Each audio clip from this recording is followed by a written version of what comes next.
At just 7 years old, Caryn Ceolin was picked up by U.S. authorities in an unforgiving part of the New Mexico desert.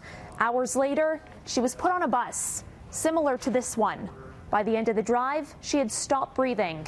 2 days later, she was dead.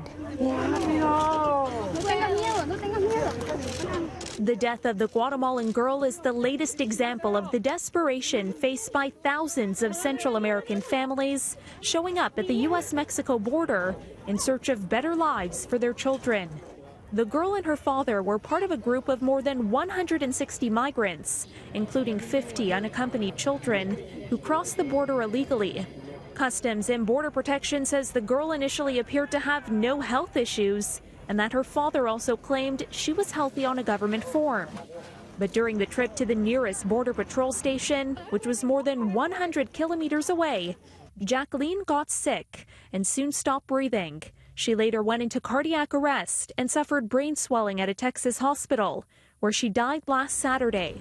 Border officials say agents did everything in their power to save her, but questions are being raised about whether they could have done more. You know, this is just a very sad example of the dangers of this journey. This family chose to cross illegally.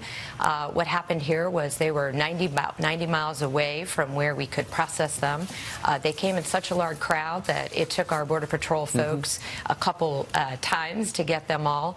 We gave immediate care. We'll continue to look into the situation. But again, I cannot stress how dangerous this journey is when migrants choose to come here illegally. A 7-year-old girl should not be dying of dehydration and shock in Customs and Border Protection custody, Senate Minority Leader Chuck Schumer tweeted. These aren't people.